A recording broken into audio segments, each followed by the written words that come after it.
Hello, ladies and gentlemen. Welcome back to the Football Fate and How to Change It podcast. It's episode 4. My name is Tim, and I'm joined both in a actual lockdown this time by my co-host Warren Froggatt. Warren, how you doing, mate? I'm doing not too bad, considering that we're in the third lockdown, but we've now had more lockdown than Sheffield United have got points this season. So, you know, at the time of recording, it could be a lot worse, as far as I'm concerned. How are you doing? Did you see their tweet yesterday about Chris Wilder getting his 100th win? And they were like, how long's that been in the drafts then, boys? But I'm good, mate. I'm sleep deprived. I was up till 5 o'clock in the morning watching American football, which is pretty exciting. Obviously not as exciting as what we're about to talk about, but I'll be honest, mate. Was it a mistake? Maybe. I'm not going to rule that out, but I enjoyed it. Only time will tell, but it was fun. I had a good time. We all had a laugh, and by we all, I mean just me. It's true. You were not joined by anyone. No, and that's not a lockdown restriction. That's very much simply that's just because I'm sad. It's funny that you mentioned American football. If anyone out there has checked out our Twitter account, you've noticed that we're doing a little bit of a new thing where we not going to go into it too much. Just have a look if you're interested at Football Fate Pod. But I was extremely close for my player yesterday, being the one and only Clint Dempsey. And, were you? I'm not saying that he won't ever make an appearance, but I went for a different player instead. But if you're interested in that, feel free to check out what that is. But to matters at hand, Timbo, we've got episode 4. Would you like me to go through exactly what we're going to be talking about today?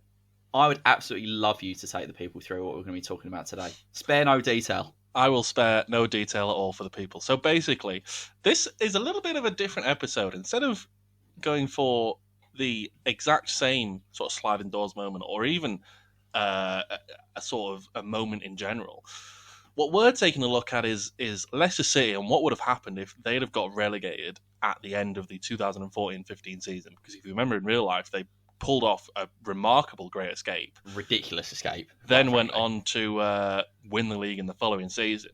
Now we're looking at what might have happened had Leicester actually got relegated, as they probably should have done.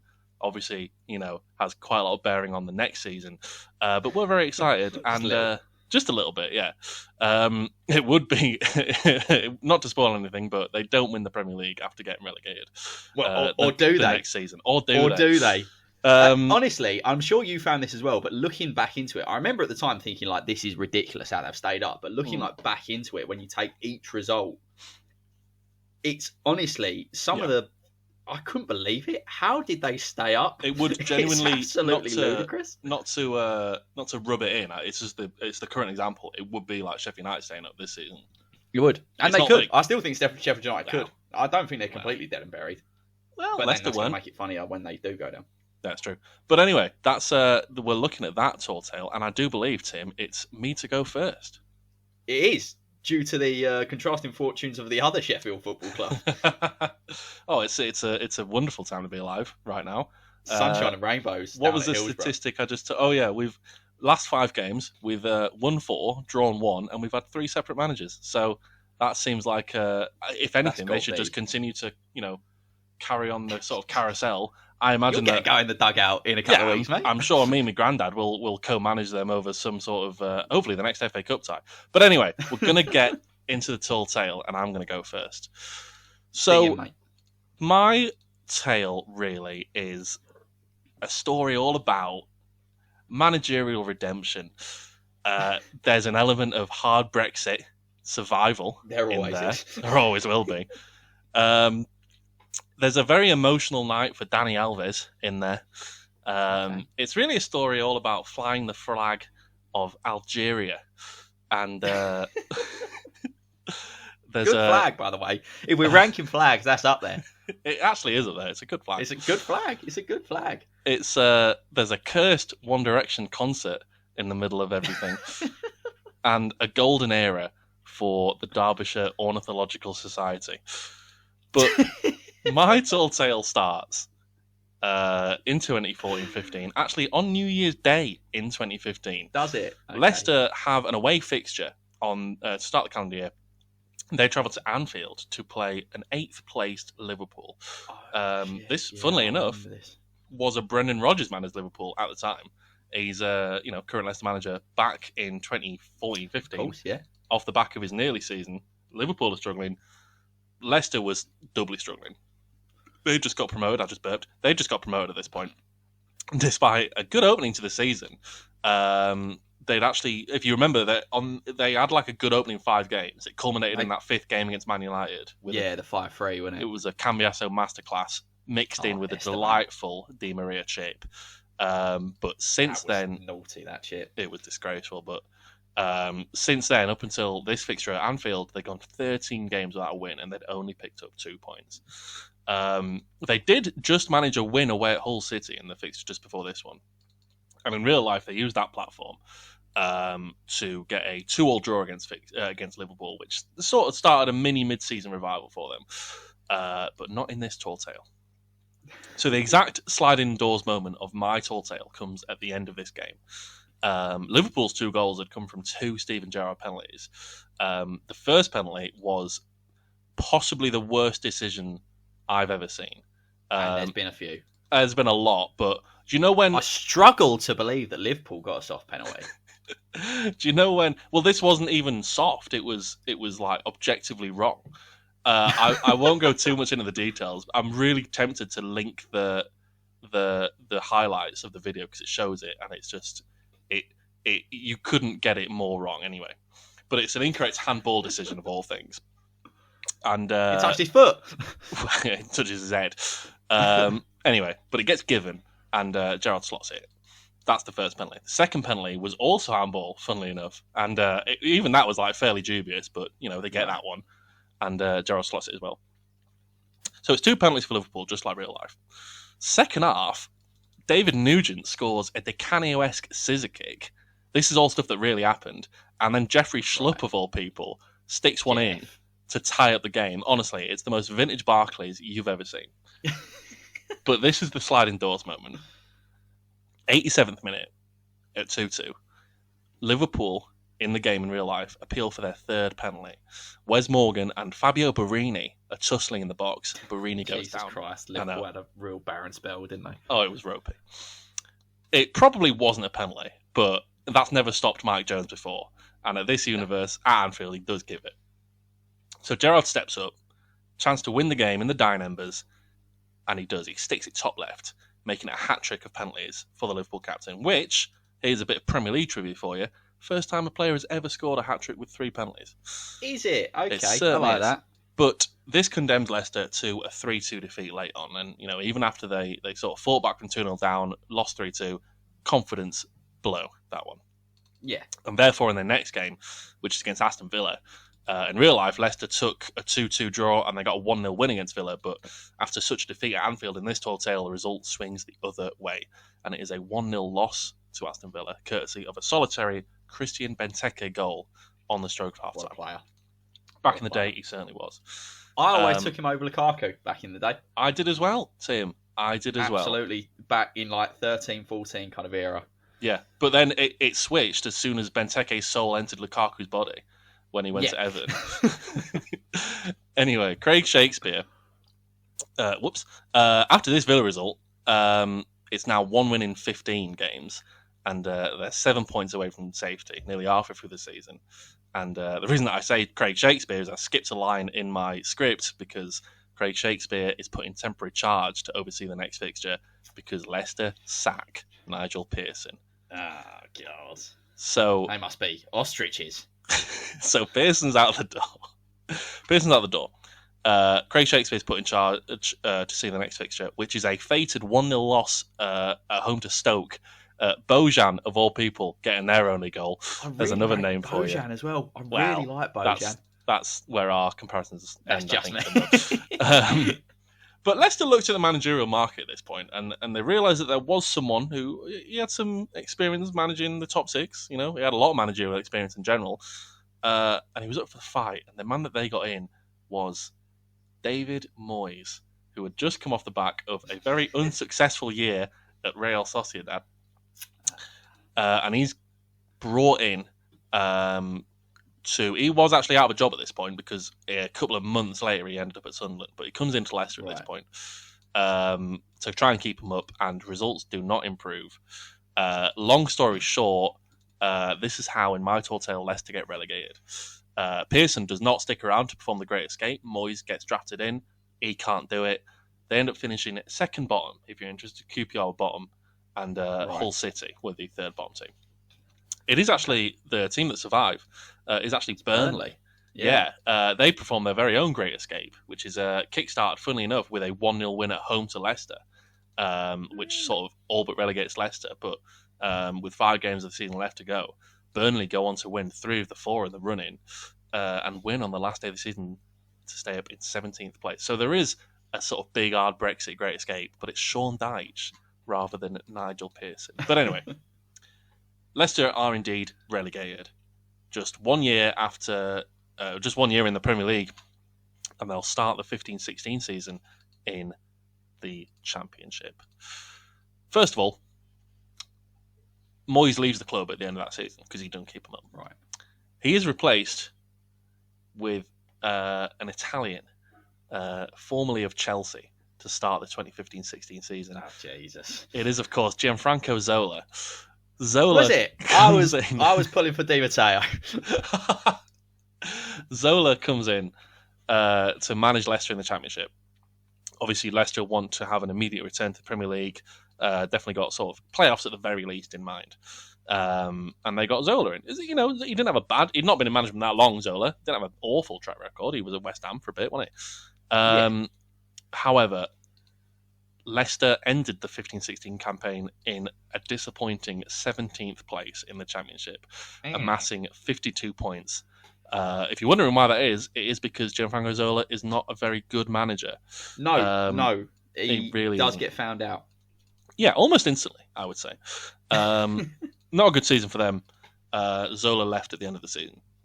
The season where, in real life, they should have been lifting the Premier League trophy. Here, they're sat 1 place behind Reading, announcing Richie Delat as their player of the season. But there were big things happening elsewhere. First of all, the Championship table obviously looks very different than in real life now. In real life, Burnley aren't there to... Well, they were champions, weren't they? They certainly were. In real life, they just got relegated, but then they absolutely romped the league to go back up, where they've stayed in the Premier League since then. However, here they stayed in the Premier League, and Leicester took their place in the Championship. So Leicester finishing 17th means that everyone above them got pushed up a place. Right. So it was Aitor Karanka's Middlesbrough that got sent up as champions, and then Chris Hughton's Brighton followed them up in second place. So the playoffs look like this. Hull City in third, Derby County in fourth, my beloved Sheffield Wednesday were now in fifth, and the team that snuck into the playoffs in sixth place, Ipswich Town. I should know this. Oh, up the tractor boys! So the first semi-final is Hull versus Ipswich. First leg, Portman Road, ends 0-0. Second leg at the KCOM, it is a 2-1 win, sadly, for Hull. Goals coming from Abel Hernandez and Sam Klukas. Ipswich's goal coming from the one and only Brett Pittman. But after 2 legs, it was Hull What City. Is he at that point, like 45? Yeah, Stone. Brett Pittman, after 2 legs, it was still Hull City going through to Wembley that year, as was fated. But the other semi-final is Sheffield Wednesday versus Derby County. First leg is at Hillsborough. A 1-0 win. Actually, no, it's not. First leg is at Pride Park. It was a 1-0 win for Wednesday, with a goal coming from Kieran Lee, of all people, of course. Second leg. Gone now, isn't he? He just went to Bolton. It was an emotional I wanted to scene. comfort you about that. I'm sorry about that. He's in the background of this video. There he is. Second leg is at Hillsborough, and it's actually a 2-0 win for Derby County, with goals coming from Chris Martin and Johnny Russell. I'm trying not to think about it, even though it wasn't real. But it did send Derby to Wembley and condemn Wednesday to another year in the Championship. So, the final at Wembley is Hull now versus Derby County. And you might be surprised to hear it is actually Derby who eke out a 1-0 win. Goal coming from ex-Hull winger Tom Ince. So Derby is the team going up. And do you know who's managing Derby to their promotion this season? Just as in real life? Nope. Nigel Pearson. Is it? It is Nigel Pearson at this point. Just as in real life. So, that's how the Championship table ended up. in the Premier League, Tim, I have got some bad news for you. Oh, God. In real life, Arsenal finished second to Leicester in this year, but without Leicester in the league, Arsenal did still finish second. They actually did the double over Leicester in their promotion. In their title-winning season. Arsenal beat them twice. Don't know if you remember a particularly limsy Danny Welbeck goal. Wasn't it? Yeah. Little side note about that: Arsenal were 14-1 on. 14-1 against to win that game when Welbeck came on, and I was like, I could see them winning it from here, but I bottled putting a fiver on it. So more for me. Bottler. You've never had the bottle. I never have. You've never had it. I really haven't. So without Leicester in the league, Arsenal lose out on 6 points, and Tottenham didn't beat Leicester all that season. So they gain, I'm saying, 4 points because of it, and that was enough to get Tottenham their Premier League trophy under Mauricio Pochettino. There is still at least a new team winning the Premier League in 15-16, as was fated. But it was, in fact, Mauricio Pochettino's Tottenham Hotspur.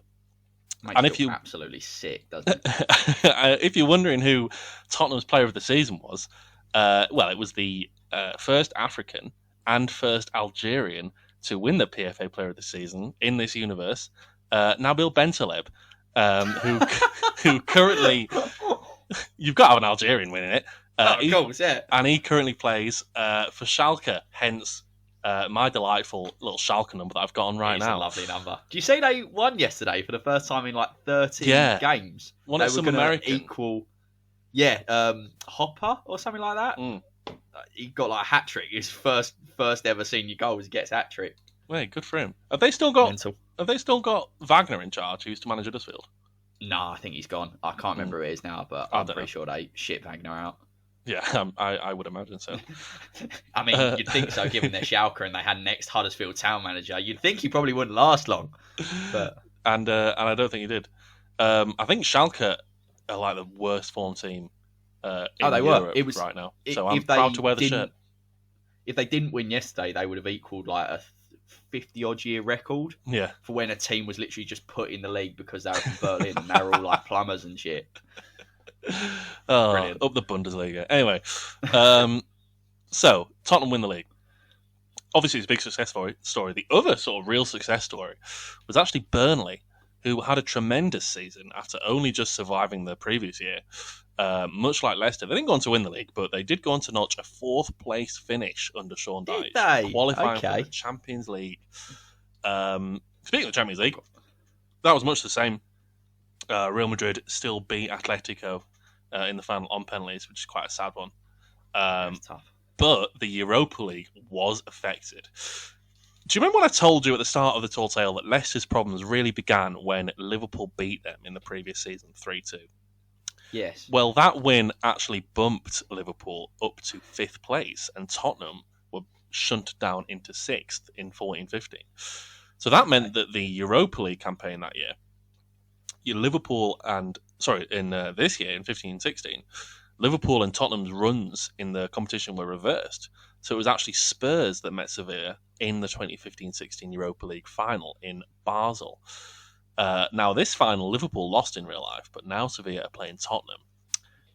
However, as we all know, water being wet, Sevilla will always win a Europa League final. Not lose. They simply do not lose. Finals in Sevilla, there will be no Sevilla defeats. Absolutely not. And Sevilla still lift the trophy for a 3rd time under the one and only Unai Emery. But Spurs had won the league, and they made it to a European final, and this changed things. I'm going to tell you how they changed things right now. So, Pochettino gets poached at the start of the 16-17 season by, very topically, PSG. They go for Pochettino, who just obviously done the Premier League and got the UEFA Cup final, over the man that they actually hired in 2016, which was Unai Emery. So this means that Unai Emery stays on one more year at Sevilla. Anyway, we'll just touch on Leicester because they're obviously playing another season of the Championship. And they've got a new manager in the shape of Tony Mowbray. And Leicester... Tony Mowbray is not the worst manager in the world. He's not the best. Not the best, though, no. But to be fair to him, Leicester do mount a playoff push this year, but they do just fall short. They finished 7th place, but they're showing improvement. And to be fair, at this point, Leicester are still very much seen as like a second-tier team. It wouldn't be quite as much of a travesty as it would be now. Anyway, but in the Championship, Brighton weren't in the league because they got promoted the previous year. Yeah. So it was Newcastle and Reading that go up automatically in 16-17. Sheffield Wednesday, who finished 4th in real life, they move up to 3rd, agonisingly close to automatics. Huddersfield in 4th, Fulham in 5th. And it was Leeds United who were the lucky ones that got up into 6th place. So that sounds like a tasty semi. Wednesday, which is what I specialise in. Wednesday didn't play Huddersfield in the playoffs. Instead, they faced Leeds United in the semi-final, which obviously Wednesday, in my tall tale, are going to go through. 2-1 in both legs. Every Wednesday goal coming from Atinuyu, who quite simply loved a goal against Leeds United. And it was Wednesday into the final against Fulham this time around, who had beaten Huddersfield in the semis in the other tie. So it's Fulham Wednesday in the final, and at the second time of asking, it is Sheffield Wednesday that do get promoted in their second trip to Wembley in 2 years. Actually, no, they didn't make it to Wembley the previous season, but they do this one. But it is a 1-0 win, courtesy of a Fernando Forestieri goal. Brilliant. Which is brilliant. So Wednesday gone up. Leicester's still in the Championship. What else is going on? Well, you might remember that Derby County under Nigel Pearson went up the year before. And in their first season in the Premier League, they stayed up by the very, very finest of margins, finishing 17th place. His most sort of memorable aspect of that season, Nigel Pearson, was going on another rant at a journalist, calling him an ostrich again, by way of sort of apology and sort of a PR stunt. Derby County paid for new research funding to the Derbyshire Ornithological Society, which is a real society. Ornithology is the study of birds, for those of you that are uneducated. I'll be honest, when you said it at the start, I found it funny, but I'd be lying if I said I knew what it was. So I'm glad you've clarified. Anyway, that's a bit colourful report. Tottenham, being the new Premier League champions, they had the pick of the managerial market under. Hang on. Yes, they had the pick of the managerial market after Poch left PSG. Yeah. So they swooped for former Italy manager Antonio Conte, who obviously in real life, he won the league with Chelsea this year. Yeah. Therefore, Chelsea went for a man who is currently seen as the best up-and-coming young British manager in the whole league, Sean Dyche, who had obviously just come off that 4th place finish with Burnley on an absolute shoestring. And if you're now wondering who takes over at Burnley, that would be David Moyes, who then goes on to establish them as a successful Premier League club forevermore. What has David Moyes done to deserve that? Jesus Christ. But they do sadly get knocked out of the Champions League, which they did qualify for. I did consider an arc where Burnley won the Champions League, but I decided against it. Just a tad too far. But none of these clubs win the Premier League. Derby County had actually parted company with Nigel Pearson in the summer and had appointed former Chelsea manager and renowned football hipster Andre Villas-Boas as first-team manager. And if you're wondering where the freak title win comes in this tall tale, it is right here. AVB, Andre Villas-Boas leads Derby County, of all clubs, to an unlikely 5,000 to 1 Premier League title. And let me tell you, their squad is just as full of narrative. Okay. The PFA Player of the Season this year was Tom Ince, a man who was currently having to live up to his father's career. Young Tom finally did so. The top scorer was David Nugent, man who consistently dubbed not good enough for the Premier League. He broke Alan Shearer's record for a number of hat-tricks in a season by notching 6 separate hat-tricks, and he scored 27 goals in total. Richard Keogh was their captain. He perpetually gets his leg in one piece. Yeah, absolutely. He perpetually gets memed onto air. He formed a centre-back partnership with Alex Pearce that kept 15 clean sheets that year. And who was running round in the middle next to academy prospect Will Hughes? N'Golo Kante, who had been discovered on English shores a year later than real life, but it was Derby who'd snatched him up out of Cannes at the start of that season. So by the end of the season, to be fair, Derby and Cannes are very similar places to work, aren't they? Yeah, I would imagine you wouldn't know which one you're in if you were just sort of dropped there. But by the end of the season, inexplicably, it is Andre Villas-Boas and Derby County lifting the Premier League trophy. The team that held the record for the lowest points tally in the Premier League season, they finally redeemed themselves. And the Derbyshire Ornithological Society did their bit when a new species of bird was discovered in 2017. Instead of it being dubbed Pica acirensis, which is the Latin name, which is a stupid name, it was aptly called Darbicus couticus, or the AVB magpie. Side note, there was actually a new species of magpie discovered that year in real life, found in the juniper forests of Saudi Arabia. If you want to learn more, read a book. And finally, just to cap off the little Derby winning the league arc, instead of Andrea Bocelli serenading Leicester for their trophy lift, Derby County had One Direction performing at Pride Park because Niall Horan is apparently a Derby County fan. So there's your Premier League story. Fairy tale Premier League win, whatever you want to call it. But that's not quite where the story actually ends this year. In real life, Leicester had a Champions League run to contend with this year, and got to the quarterfinals. Now, the fact that Tottenham had won the league that year, they took on Leicester's run in the competition and found themselves in a first knockout round tie against Sevilla, who had made it to the Champions League, having won the Europa League final against Tottenham in the previous season.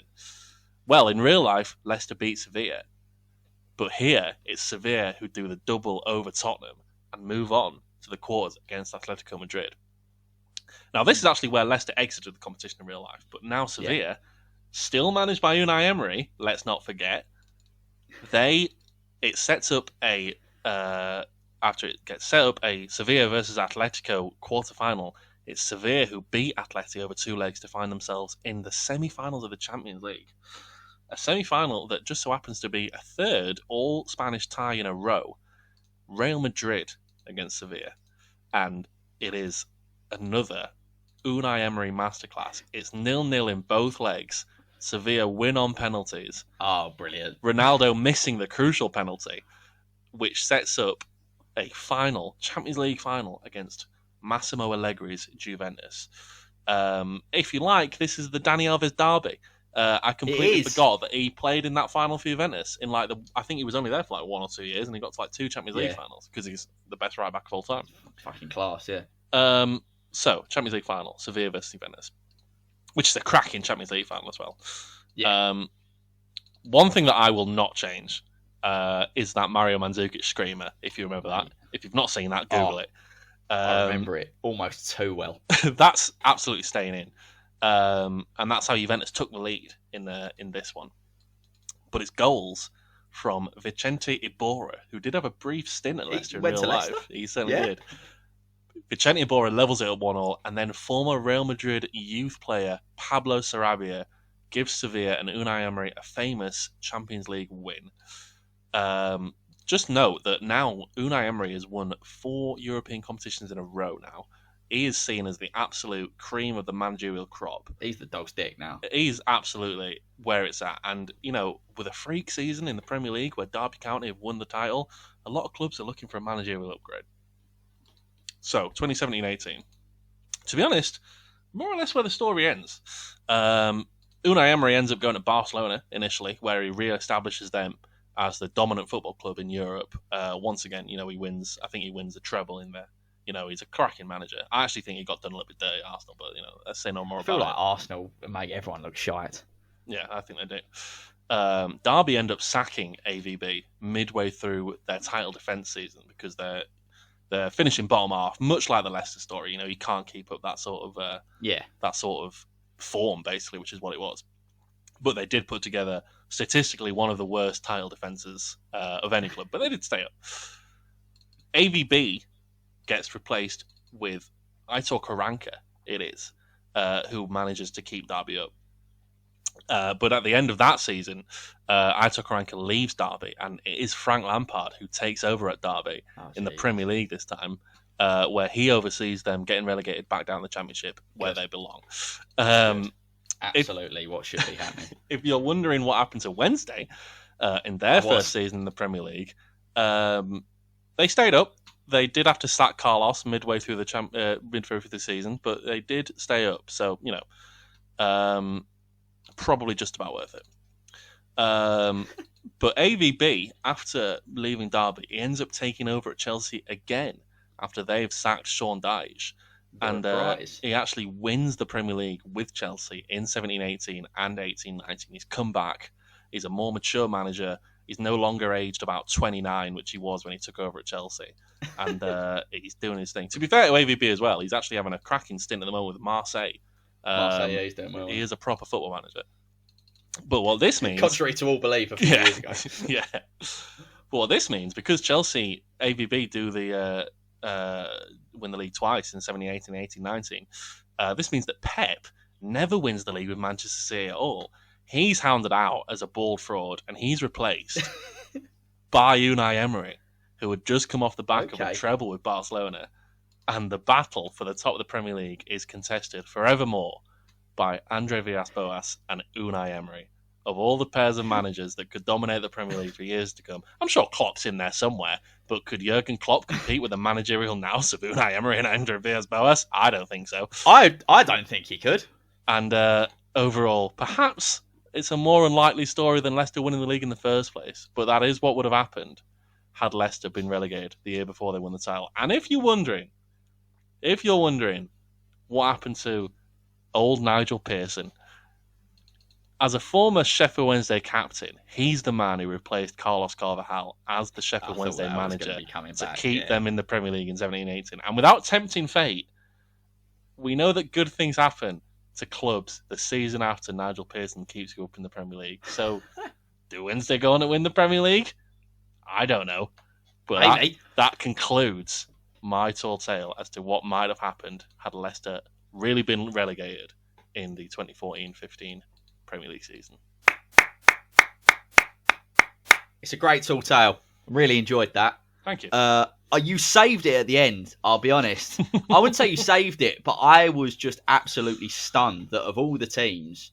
Yeah. And, this is something that I may know that the listeners may not. You fucking hate Derby. Yeah. You can't stand them. I really can't. Of all the kind of middling that probably should get promoted but never do because they're frauds, kind of teams in the Championship, for you to choose Derby, I was stunned. Yeah. Absolutely couldn't.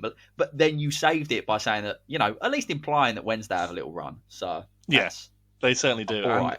And it's because in real life, for that playoffs, Nigel Pearson was in charge of Derby for the briefest stint. I was going to say, I don't remember that tenure, at all.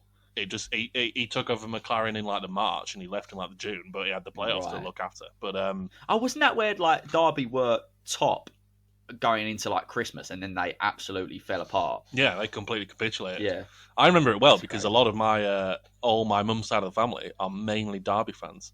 So remember that period. At the time, I remember being worried. Now I look back on it with fondness as just another chapter in the story of Derby being a fraud team. Interesting history of Derby. I remember, was that Darren Bent era? I remember Darren Bent banging goals in back then for Derby. Yeah, Darren Bent was knocking about. Will Hughes. Will Hughes is a baller. All them sorts of people. He was very good. And the other thing that struck me in that tall tale is you were going through the Derby team where it's Richard Keogh, Tom Ince, Will Hughes. There was another couple in there. I can't remember who. It was probably Jeff Hendrick was there around then. Nugent. Yeah. And I'm thinking this sounds ridiculous. But then if you were to go through the Leicester team, Robert Huth, Danny Simpson, that probably would have sounded just as ridiculous. And it's shit like that where you're that was fucking mental that happened. Oh, 100%. It really, it sort of helped to write this one because we gives really you pride to do anything. we pride ourselves on basing the events that we come up with as we sort of scale them to the ridiculousness of whatever happened in real life. So nothing that we put would ever be more than sort of 25% more unbelievable than what actually happened. But because the Leicester thing was what happened in real life was so out there, I feel like it really gave me personally license to really fuck up the base a little bit, and I feel Yeah, that's and what I did. you did, and that's why I felt the license to let Leyton Orient win the title in mine. They don't. Just to confirm, Orient don't win the title. Oh, but, that's a spoiler.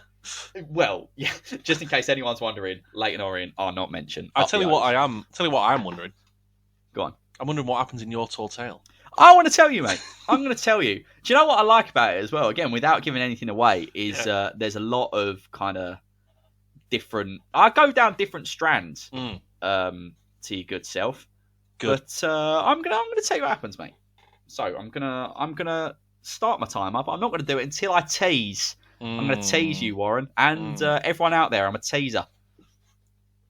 Let me tell you, this is how Leicester getting relegated in 2015 leads to final day of the season miracles. Okay. It leads to records being equalled, if not broken. Okay. It leads to pantomime villains. Yeah. 4 crucial penalties by one underrated Spanish midfielder. Ooh. Okay. The most popular FA Cup final match winner of all time, arguably. And finally, Alan Pardew managing a football match at the Camp Nou. I won't believe it. Well, just you wait. So, I've decided to start my tall tale a little bit later than you, essentially. This is going to be a meaty one as well, by the way. So, 4th of April, 2015 is where I've started mine. And it's a game that I myself attended.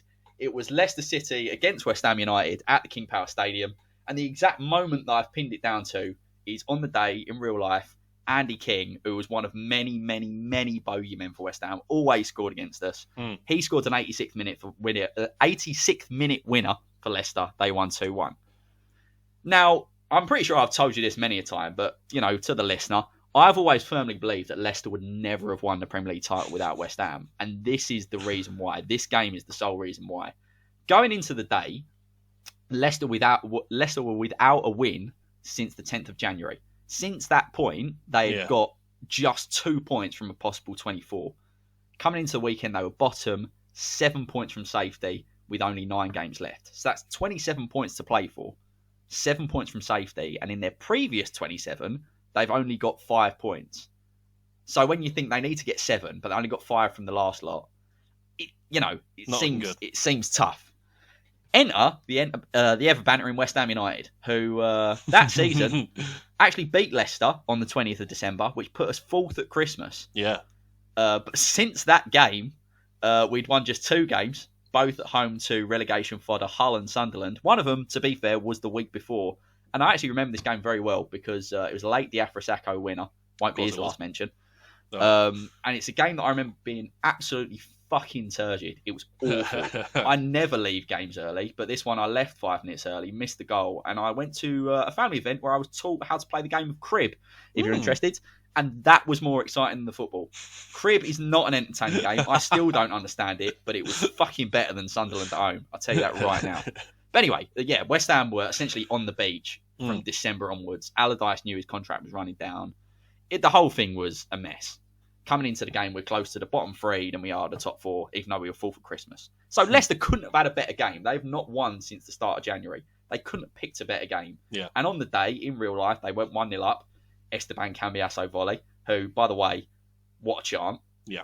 I would argue the only chant that's better is to the same tune, Morgan Amalfitano, rather than Esteban Cambiasso. But that's just me. Well, you're missing out Jose Semedo there. But there's a few good ones to that tune.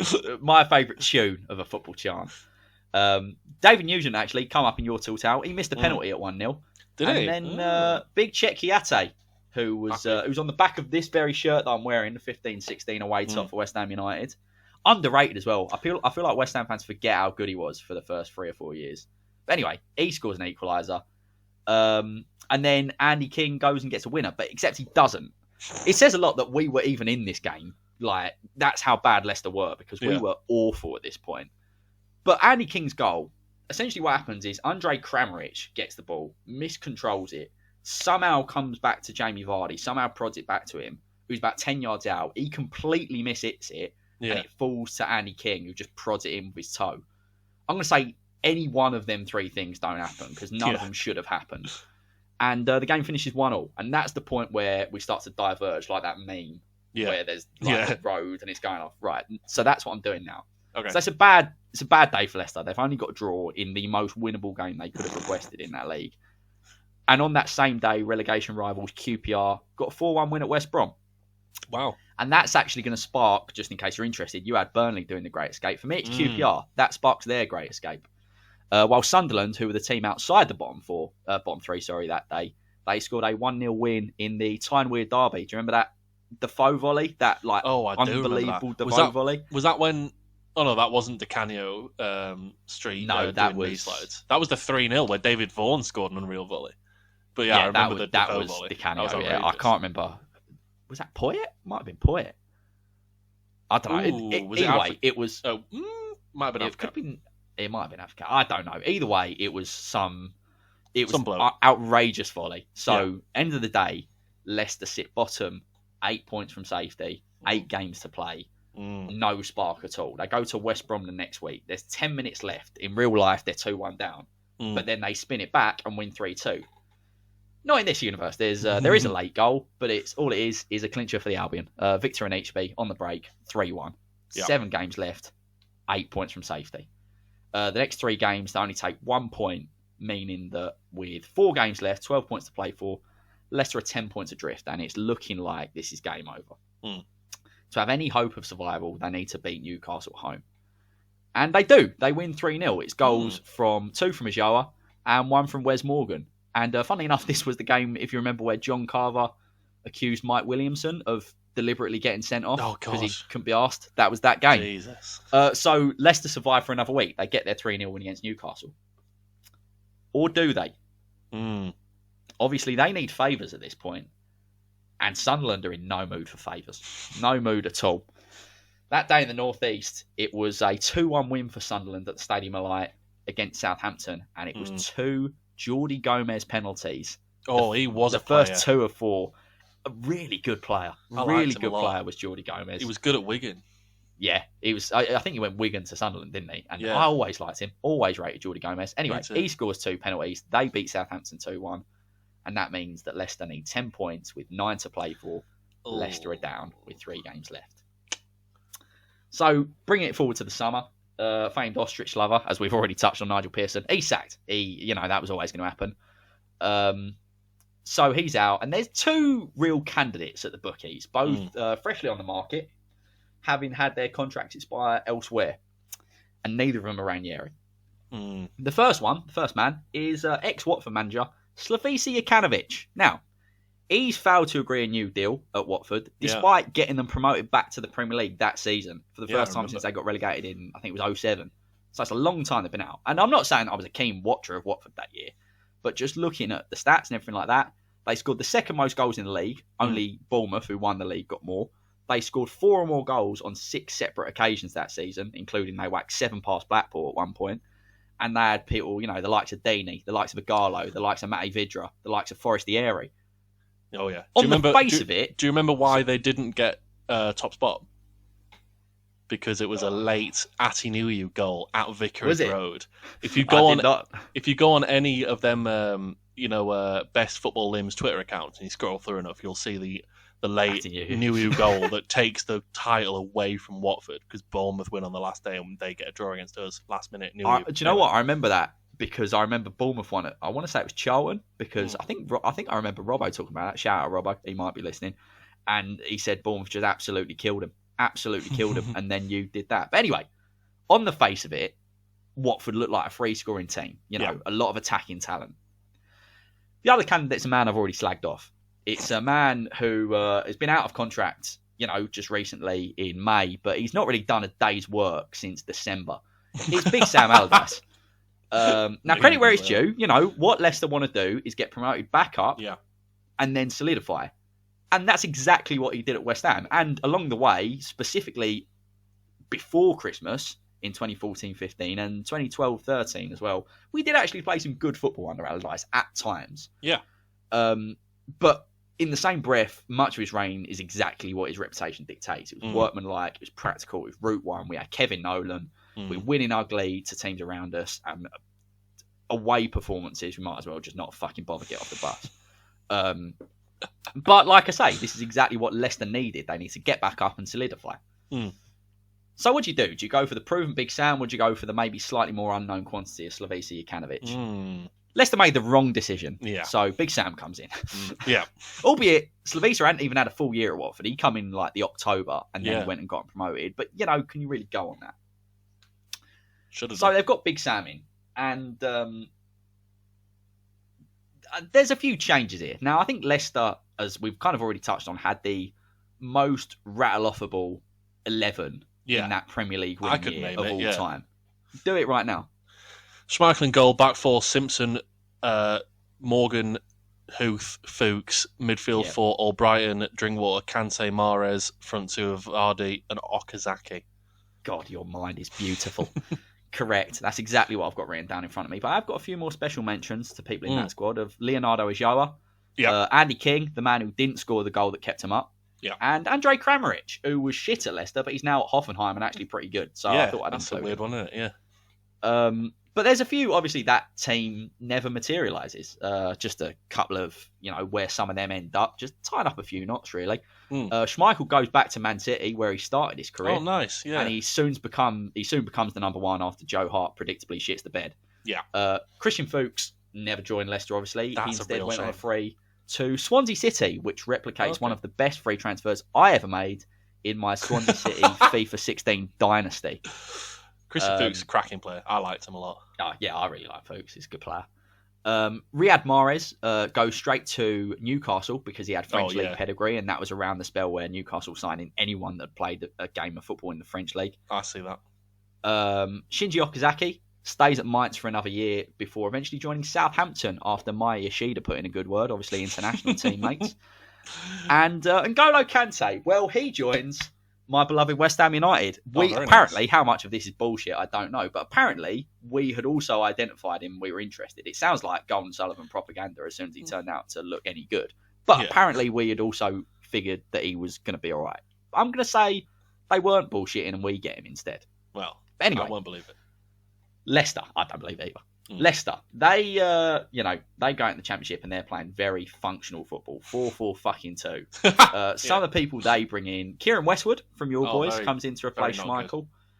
Paul Konchesky stays in the team, which is crazy that he's playing football then. Completely forgot that.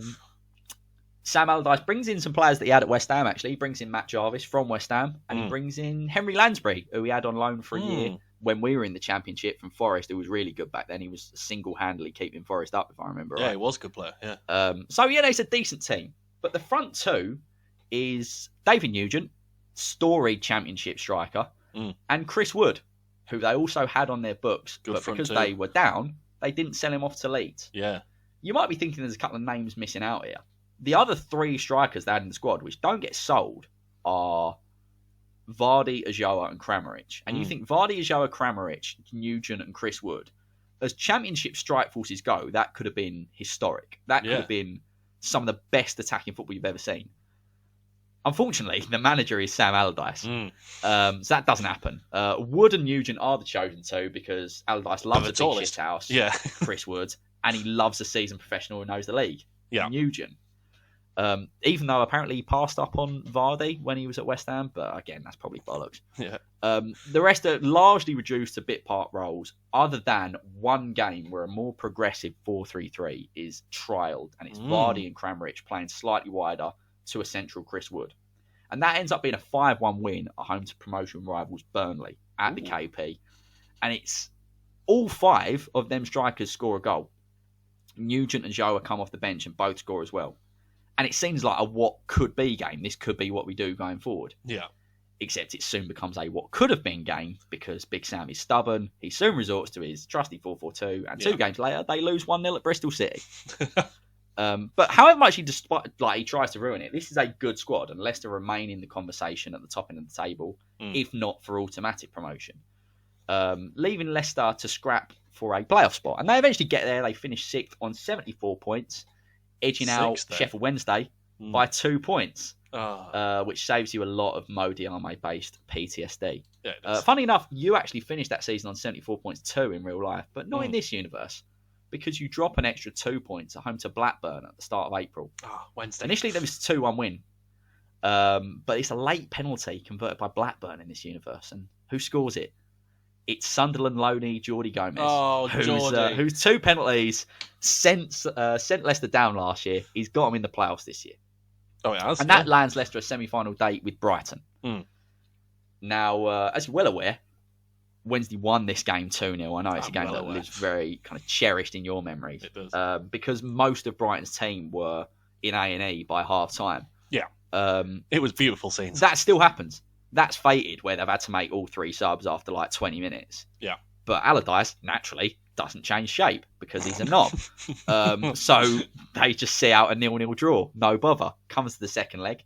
Lewis Dunk puts Brighton 1-0 up, as fated. And that makes it 1-0 in the tie. And Leicester don't really look a threat until it gets to about 20 minutes from the end, and they've got to just pump everyone on. Everyone comes on the pitch. Yeah. Kieran Westwood launches a ball up with a couple of minutes left. Yeah. And it's a bit like a Hail Mary in the NFL, going back to the American football I was watching last night. And it's bobbling around all over the place. Just who's it going to drop to? Is it going to drop to the right man? It drops to the right foot of Jamie Vardy, who on the half volley absolutely slaps one. Yeah. And you can imagine him like giving the Brighton fans a load of shit and then running towards the away end at the Amex. That's his meat and drink. And he forces extra time.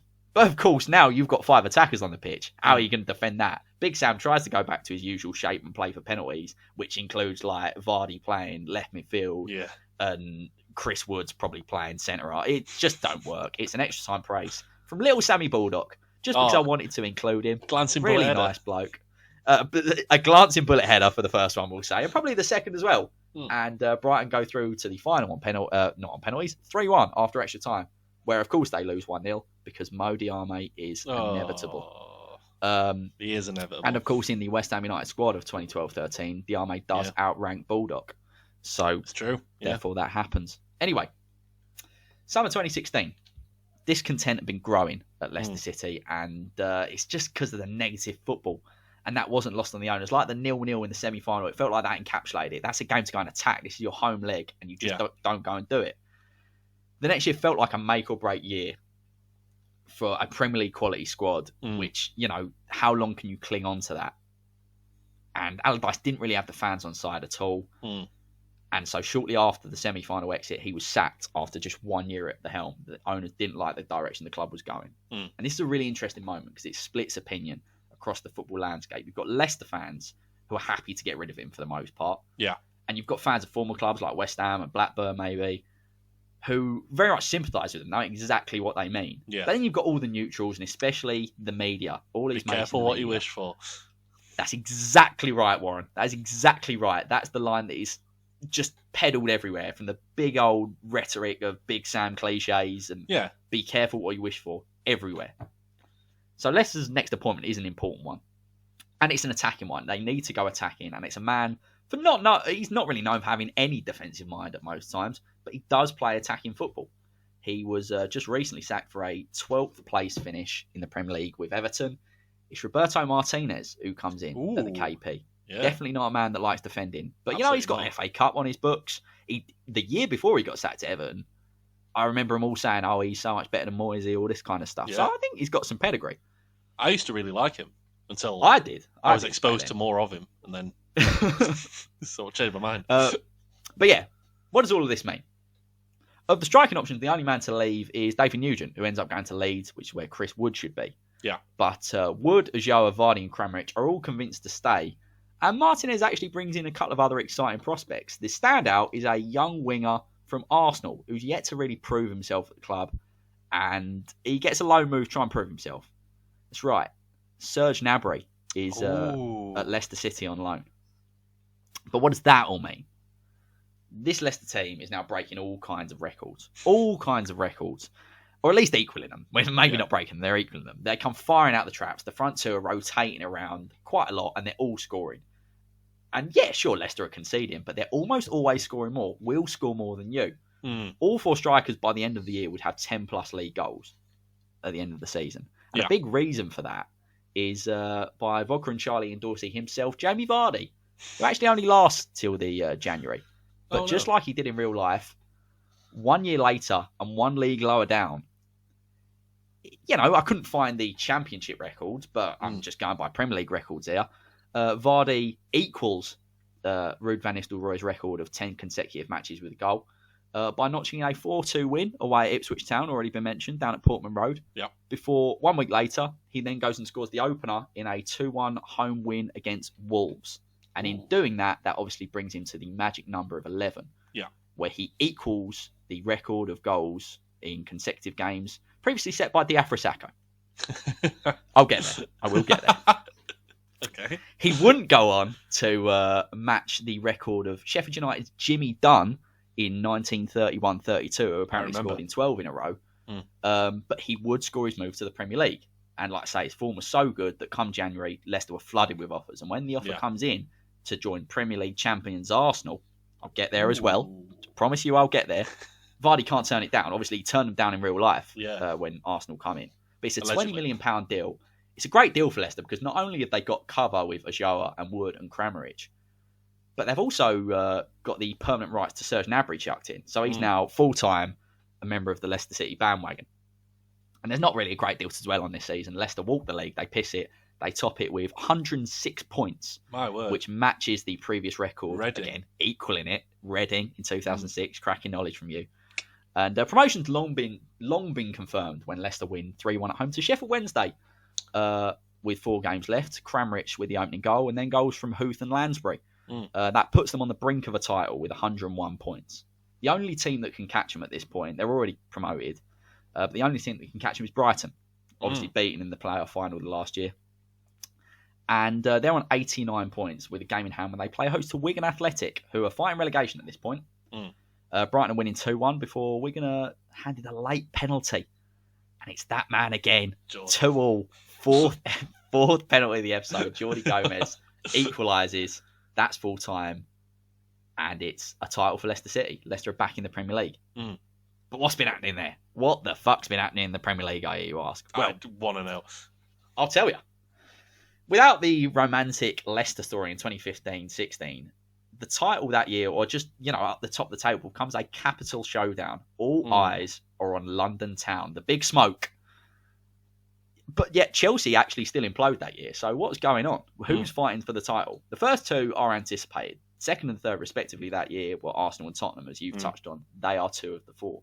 The next contestant is West Ham United, who had a romantic final year at Upton Park anyway. Had it not been for refereeing decisions, we would have been in the top 4 anyway. And, I will not go into the refereeing decisions in 2015-16. That's such a loaded statement. Had it not been for refereeing decisions, I could rattle off about 7 right now, but I'm not going to do it. We had Bilic playing. We had some brilliant football. Slaven Bilic, my favourite man in football. We had Payet doing magical things. We had Lanzini, who was fantastic. Antonio hit the ground running. Carroll's only kind of year where he stayed largely fit. Mark Noble was like prime Iniesta for most of that year. And then you imagine that N'Golo Kante was in that team as well. Yeah. That's a good team. It's a good team. And the fourth team that are obviously fighting at the top there is Crystal Palace. In real life, on New Year's Day, Palace were 5th in the league, 2 points clear of West Ham, actually, and looking very good before Alan Pardew went and Pardewed it. Yeah. And they didn't win another game until the 9th of April, and they ended up finishing 15th. Nice. But with Leicester out of the picture, I understand that Palace were the bit of the fairy tale there. And they push at the top of the table as well. So for the first time ever, the top 4 is exclusively from the same city, and it's all from the big smoke. Cool. Yeah. In 4th place, you've got Crystal Palace representing the south. Yep. In 3rd place, you've got representing the east, West Ham United. Yeah. And then the top 2 represent the north. We don't need anyone from the west. Tottenham there are in no second, clubs in the west. And Arsenal winning the title. But I don't know if you remember how Arsenal finished above Tottenham that year. Tottenham go into the last 2 games of that season 3 points clear of Arsenal. So if they're going for a title, you think, the ball's in their court. They should be winning this. Match day 37, Arsenal play first and they draw 2 at Man City, meaning Tottenham's crowning should be a home game against Southampton. But Tottenham bottle it. It's Spursy. They lose 2-1. Yeah. Meaning Arsenal go into the last game of the season 2 points behind with 1 game left. But again, this should still be settled because Arsenal, they're both playing against teams actually that are already relegated. Arsenal are at home to already relegated Villa. Yeah. Tottenham are away at already relegated Newcastle. Arsenal hold up their end of the bargain. It's 4-0 win last day of the season against Villa. And it's a Giroud hat-trick, who is as beautiful as ever. Maybe his prime, both in looks and ability. And they're waiting for a miracle from St James's Park. And fucking hell does it happen. As on the final day of 2015-16 in real life, in the most unbelievable fashion, the Spursy curse is ended because nothing will ever top this. Tottenham lose 5-1 to already relegated Newcastle, who the next season would then go and finish runners-up to Leicester in the Championship. But interesting. It's just more colour for the report. But essentially, all you need to take away from this is Tottenham could have won the title and lose 5-1. Was that not a Wijnaldum hat-trick? I seem to remember. Could have been. I remember Moussa Sissoko being around there somewhere. Yeah. I definitely remember Wijnaldum. It was probably Mahrez at this point. Fair point. But yeah, anyway, it's the first title in the Emirates era for Arsenal. Brilliant. Whose fans don't know whether to celebrate or just laugh. So it's not Jamie Vardy having a party, funny. Warren. No. It's Mo Elneny having a jamboree. It's Alexis Sanchez having a shindig, player of the year, by the way. And more than anything, it's Arsene Wenger having a bender. Oh, yeah, I should hope so too, Arsene. Oh, yeah, of course. But I'm going to wrap up the other two London teams, if you'll allow me. West Ham and Palace, it's been great seasons for the both of them. Yeah. But obviously, the main story of the season, other than Tottenham monumentally bottling the title, is Diafra Sakho's storied run of 11 consecutive games with a goal. What a strike. The year before, he'd actually managed 6 consecutive, albeit one of them was a cup game. But, he's got form for, when he gets hot, Sakho gets hot. Wasn't that at the start of the season? Yeah, he's literally as soon as we signed him. And it was like Liverpool, United, he got one. I think QPR, he got one. He went about 6 or 7. I was 6, I just looked it up. Anyway, but yeah, the year after. A otherwise unremarkable 2-1 win at home to West Brom on the 29th of November was made very remarkable when Sakho scores in the 83rd minute to win the game and beat Van Nistelrooy's record, which would then be equalled by Vardy the next year. But the best thing about West Ham and Palace's tale is they both culminate in the same place, and it's the FA Cup final. Oh, now Palace made the final that year anyway, if you remember rightly, beating Watford 2-1 in the semi-final. Do you remember the scorer of the winning goal in that semi-final, Warren? Jason Puncheon? It wasn't. He scored in the final. The winner in the semi was Big Connor Wickham, your boy. Was it Con? Oh. It was Connor Wickham who got the winner. But the final was against United. Yeah. But if you know me, you know that my personal biggest what if in football is the quarter-final tie at Old Trafford in the FA Cup final that year, where following that genuinely outrageous Payet free kick, I don't think I've ever been so happy in my life. Absurd. The referee then saw, if the referee saw for the equalising goal for Man United, Bastian Schweinsteiger just run into Darren Randolph. He literally just runs into him, knocks him over, Martial puts it in an empty net, and somehow he don't see it. I to this day, cannot fathom how the referee doesn't see this. But anyway, that sounds like a tall tale in itself, potentially. I mean, I'm going to cover it here, though. Okay. Let me tell you, I'm going to cover it here. Kind of. But yeah, I'm going to say that the ref does, have the gift of vision, sees Bastian Schweinsteiger off the ball, nowhere near the ball, just run into our goalkeeper.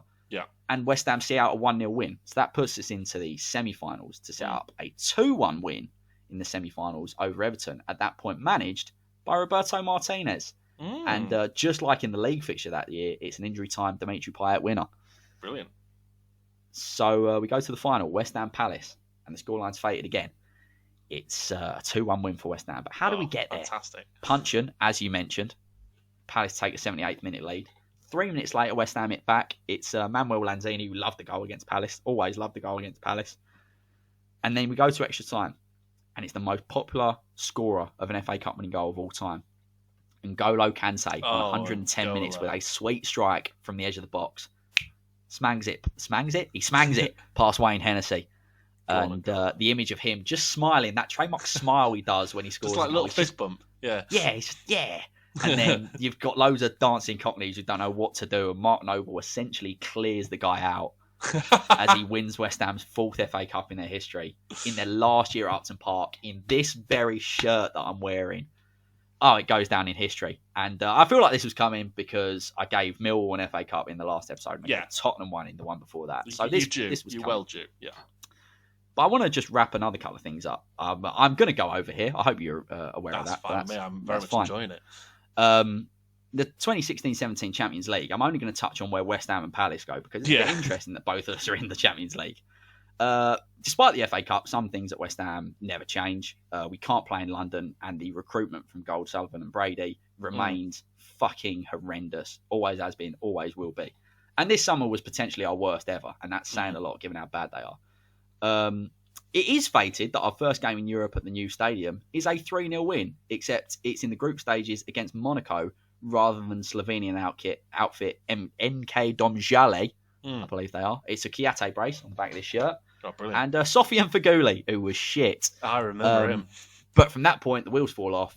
We drop into the Europa League, where it's a 2-2 draw at home to Ghent to seal a 3-2 defeat on aggregate, and we drop out at the round of 32.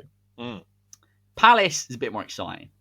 They get drawn in a dream group that includes a piss-up away at Celtic and a dream tie away at Barcelona. Well, and at home. Obviously, Barcelona will have to come to Selhurst as well. The Fortress. Just to wrap Fortress Selhurst. Just to wrap up a couple of them, the away trip to Celtic ends in a 3-3 cracker. Oh, that's brilliant. But the next game week, Palace go at Catalonia, and it's Pardew finally on the stage he deserves. Well, at least he feels like he deserves. And in one of the most famous clips in Champions League history, Pardew's Palace take an early lead, and it's summer signing Christian Benteke, who puts Palace 1-0 up at the Camp Nou. But as for how that game finished, all I'm going to say is this. 4 more goals were scored in the game. And just over 4 years later, Wayne Hennessy would receive Budweiser bottle numbers 463, 464, 465, and 466 due to the exploits of a magical little Argentinian. And no, in case any Palace fans are getting PTSD, it's not Manuel Lanzini again. Palace finished third in the group behind Barcelona and Borussia Mönchengladbach, who were the other team in that group. Good group. Before also going out in the Europa first knockout round, sealed by a 2-0 defeat to Fiorentina at Selhurst. But again, a lovely little go for Palace there. A jawn. Big old diversion there. I've already gone over half an hour, but I think I'm going to wrap this up in 5 minutes because we're now coming to the end. 2017-18. We're back to Leicester. Leicester are back in the big time. And it's a strong league, but they've got what it takes to stay up. They've got Wood and Kramaric now as like the established front two, which I'd say it's a good front two for a Premier League team. Big man, little man. And to add some, actually, I don't know how small Kramaric is. He's not. I feel like he's like just lanky. 11. Yeah.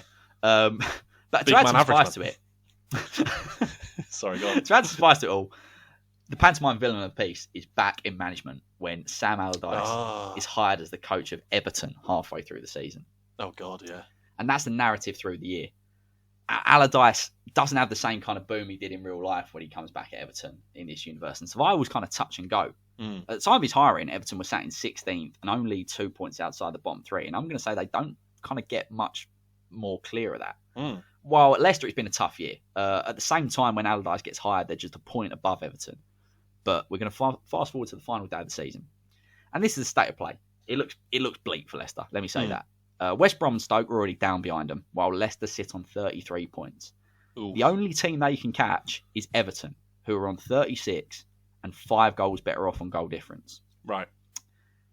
Now, compared to real life, Everton are 13 points worse off than they were in real life here. So how's that happened? Well, Leicester have had a little help from their friends, who they don't even realise are friends. Let me take you through. Amongst other drop points, there was quite a few drop points, but amongst other drop points, this has all happened this season. Right. 21st of August, 2017, Wayne Rooney's goal at the Etihad never happens because Edison's never brought in because Kasper Schmeichel's in net. So Edison gets something on Rooney's equaliser that day. But Kasper, he keeps it out rather than just puts it in his own bottom corner, and City win that game 1-0. 3rd of February, 2018, Jamie Vardy scores a brace as part of Arsenal pummeling Everton 5-1 at the Emirates. 24th of February, 2018, Everton fall to a 1-0 defeat at Vicarage Road against Watford. But who's their current manager? It's Claudio Ranieri, who replaced Marco Silva back in January when he was sacked. And we're going to pause here for my favourite fact of Football Fate and how to change it so far that I found on Wikipedia about Ranieri. When Ranieri took over at Fulham, he replaced Slavisa Jokanovic, who's already got a mention, and he was then replaced once he was sacked by Scott Parker. But when Ranieri was manager of Chelsea, His first signing was Slavisa Jokanovic, and his last signing was Scott Parker. Wow. How unbelievable is that? That's cracking. Mental. Yeah, that's anyway, good. We're going to move on to the final last 5 weeks of the season. Right. Game week 34, 14th of April. It's a trademark Christian Fuchs screamer, or at least trademark for my FIFA 16 career mode. I might see if I can put a little video of his goal away at Liverpool that still gives me chills in my career mode. But that turns a 1-1 draw into a 2-1 Swansea win at the Liberty. And incidentally, this keeps Swansea out of the final day scrap, those 3 points. Game week 35, 23rd of April. A Riyad Mahrez brace at Goodison turns a 1-0 loss into a 2-1 win for Newcastle at Goodison. And game week 37. It's an injury time goal at home to Southampton. They had been losing 1-0. In real life, it was a 96th minute Tom Davis goal, which brought it back to 1-0. But in this universe, the only injury time goal in the 96th minute, it's on the break, and it's Shinji Okazaki. Yeah. And it's Southampton that wins 2-0, which, incidentally, also keeps them out of the final day scraps. In real life, it was Swansea and Southampton that were the two down there. But this is the state of play. All comes down to this. Final day of the season, Leicester are away at Tottenham, so tough game. Yeah. Everton are away at West Ham. So again, the odds must be stacked against Leicester from staying up at this point. You know, they need to win at Tottenham. Everton need to lose, and they need a 5-goal swing. So you'd think the odds are, about 5,000 to 1-ish. Ish. If you had to put a number on it. And it's definitely around that number when it gets to half-time and there's no breakthrough in either game. Ooh. Big Sam's Everton are absolutely not going forward at all. They're stout defensively because all they need is a draw. Draw means they stay up. So he's not going anywhere. Whereas Leicester, they're at the brand spanking new Shite Hart Lane, which was built on time in this universe. But they're wary of Tottenham on the break. Tottenham have obviously got a lot. The second half begin, and within 10 minutes, there's been 2 goals, both in the same net, both by the same team, both by the same player. It's 53 and 55 minutes. Ex-Arsenal man Serge Gnabry has scored 2, and Tottenham are 2-0 down to Leicester. Surely not. Well, it looks like it's not going to happen. Again, I'm going to pull you back down. It's definitely looking at 5,000 to 1 now, because with 10 minutes left, there's no further goals to show. It's 2-0 at Leicester, still 0-0 at the Solus Bowl. So there needs to be a 3-goal swing in 10 minutes. On 83 minutes, it's 3-0 Leicester. It's Gnabry again. He's got his hat-trick. But Everton are still drawing. It's irrelevant. Gnabry gets another on 88 minutes. It's 4-0 Leicester. But Everton are still drawing. What that does mean, though, is it's fated. Gnabry was always going to score 4 goals at Shite Hart Lane. Yeah. Much like he did for Bayern Munich. And also, Leicester were going to score 4 goals that day. Because in real life, they actually did. Except Tottenham scored 5. This universe, they scored none. So it's 4-0 to Leicester. But again, Everton still level. But what this does mean now is 1 West Ham goal means goal difference is even. And they're on the same point. And obviously Leicester have scored more goals because Everton's manager is Sam Allardyce. Yeah. So obviously Leicester have scored more goals. So 1 more goal and Leicester are safe. It's 90 minutes on the clock. Marko Arnautovic has the ball and he plays a 1-2 with hilariously overrated by West Ham fans, João Mario. João Mario is like an ex where you're kind of years removed and you start thinking, maybe she was right. And then you remember everything was awful. They were absolutely terrible. But maybe it's better than fucking Jonathan Calleri. Do you know what I mean? Yeah. It's absolute. He was. I can't describe why West Ham fans still think João Mario was functional for us. He was awful. I just wanted to get that off my chest. All right. Anyway, 1-2. Arnautovic beats Ashley Williams. Yeah. Gets to the byline. Drops the ball in the box. All hands to the pump for Everton. They're defending for their lives. But the cross drops and there's 1 man underneath it. The only man unaccounted for in that penalty area. And probably the smallest man on the pitch. On 91 minutes in their title-winning season in real life, the Players' Player of the Season, N'Golo Kante plants probably the only headed goal of his career. You'd imagine. Past Jordan Pickford. Bloody hell, a header. Exactly. I mean, everyone else, all the big fuckers are taken. So it's just, Kante just walks in, no one bothers. Yeah. He's just small. He can get into all the little nooks and crannies. He nods it past Jordan Pickford, and Everton, with mere minutes left of injury time, drop into the bottom 3, and that's how it stayed. Tottenham 0, Leicester 4, West Ham 1, Everton 0, and inexplicably, Leicester have stayed up on the final day of the season. And in doing so, Allardyce's precious record of never being sent down has been broken at West Ham, his former club, at the expense of Leicester City, his former club, and the expense of ex-Everton manager Roberto Martinez. And at full time, there's 2 banners that are unfurled. one in the new Bobby Moore Lower at the Olympic Stadium, and one in the away end at Shite Hart Lane. One in West Ham Claret and Blue, and one in Leicester Blue and White. But they both say the same message. The message is clear. A message to the world. Be careful what you wish for. Now, do Everton bounce straight back? Do Leicester solidify themselves in the Premier League after that? Do they ever go on and win it? I don't know, but I will let the fans decide. And that is the end of my tall tale. Wow. What a tale. What a tale that was. It clocked in at 38. I was saying to you before, I really needed to cut bits of that because I knew it was going to go over. There's nothing that you could have cut there. I didn't want to cut little bits. There was little things like I could have got rid of my little rant about João Mario, but I didn't want to do that. Nah, absolutely not. I could have taken out the Ranieri fact, but I didn't want to do that. Oh, you couldn't have done. I would have been fuming had I not heard that. That's absolutely splendid work from you. That's a cracking ending. Maybe the most united Spurs and West Ham fans. Oh no, I suppose it wasn't. It was Leicester fans that unfurled it. Yeah, it was Leicester fans at Tottenham. Yeah, I'm sure Tottenham fans would have found it funny because I'm sure any kind of human football fan would find it quite funny. Allardyce being relegated like that. It was kind of funny that Allardyce failed with Everton in real life anyway because it was like his first crack at a proper club, and just didn't do. Well, do you know what? I think like table wise, I think they finished top 10 still. It was just the football was so fucking. Yeah, but they hated him, didn't they? Yeah, they binned him after it was the end of that season, wasn't it? They just got rid of him straight away. Yeah, they did, and then they didn't get a decent manager until Carlo. But that be that as it may, cracking tall tale from you. I fully enjoyed it. It is interesting how it's maybe an interesting little. If anyone's listening, got any opinions on it? This tall tale was a slightly different formatted one, obviously, because we just had a slightly more general topic to sort of work with, rather than a specific moment. We had different. This is probably the most contrasting set of two tall tales we've had, and I think that makes for good content. So, if anyone has any opinion, anyway. Let us know. Well, maybe it doesn't. But no, that was excellent. I think that was maybe two of our strongest tall tales we've had, I'd say. So yeah, they're up there. Albeit there's only been 8, so I think they both made top 10. True. But talking of 5,000 to 1 shots, I think Tottenham have just gone 1-0 up against Marine, which is sad. But not as sad as Crawley beating Leeds 3-0. Jesus Christ, Leeds were awful. Kiko Garcia looks like he's never touched a football in his life. He looked like he was allergic to the thing. Yeah, but Tim, it's all right because Bielsa, he just goes for it. They're always attacking. And it's good, Listen, I like Bielsa. I really do. I do as well. I just hate Leeds. Unpopular opinion, but mate, is it unpopular? I feel like it's not. No, that's the point. It's extremely popular. But that's the end of the tall tale for another week. These are going to be on Spotify, coming out a lot more regularly. Yeah, that is the change that we meant to say. Is essentially we've got to the point now where it was taking ages to put it on YouTube, but we still want to do that because we quite like the whole visual effects we've got going on over there, albeit they're very clunky given neither of us can edit. But, they'll be coming on YouTube but just a little bit later. We're always going to put them on Spotify first, and then they'll come on YouTube when they come on YouTube.